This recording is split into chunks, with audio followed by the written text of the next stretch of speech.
So one of the houses that John McDonough built that is absolutely incredible, that when he was telling us the story about this and explaining all the details to this home, and he was showing me some pictures, and my mind was blown. I'm like, John, we need to talk more about this. And so we're really excited for John to show us around one of the most beautiful homes in Las Vegas that's been ever done, and kind of go through the details, the architecture, and all the details that John had to put through, because it took you 3 to 4 years? 4 years, yeah, 4-year project. In this project, the owner really wanted this to have a 1920s Santa Barbara feel. And he hired an architect out of Santa Barbara to work on this project. And as you see, as we go through it, the details are just true Santa Barbara details that you don't see in Las Vegas. Right, like when I walked through this house for the first time, in my mind, it was a combination of a resort, a museum, and a custom home all mixed to one. That's a good way to label it. And the way the details and just the amount of effort that took place here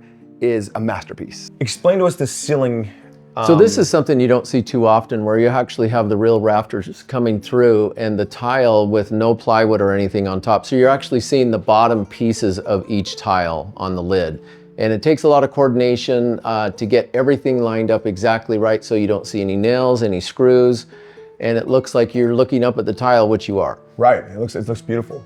And if you look at like this front door, true, Spanish style, 2 1/4, 2.5 inch thick door with a true speakeasy that you can open and look through. And that's what the old houses had back in that day, One thing I love about this house is the gas lamps. And this is something you see a lot in the South, down in Louisiana.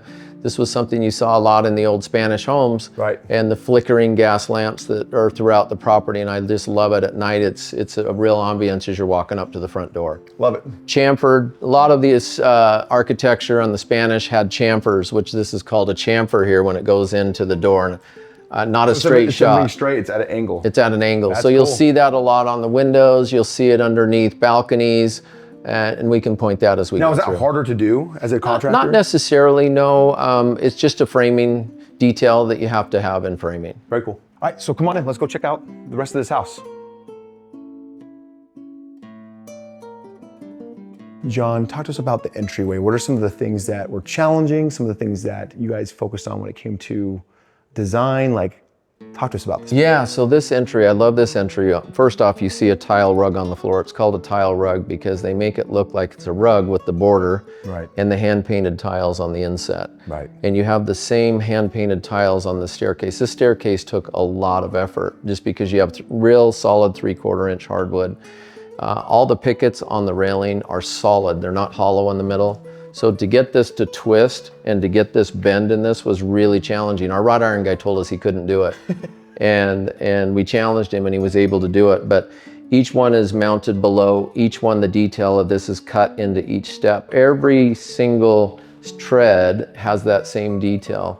And then the solid 3/4 inch and a half on these treads all the way up. So I noticed that you also took this type of style and you guys took it to the exterior as well, so it all flows as one. Correct. Yeah, and this is kind of you'll see this in the true old Spanish homes. This, not overly complicated, but I love the bow out, the belly going around each one instead of mounting on the steps.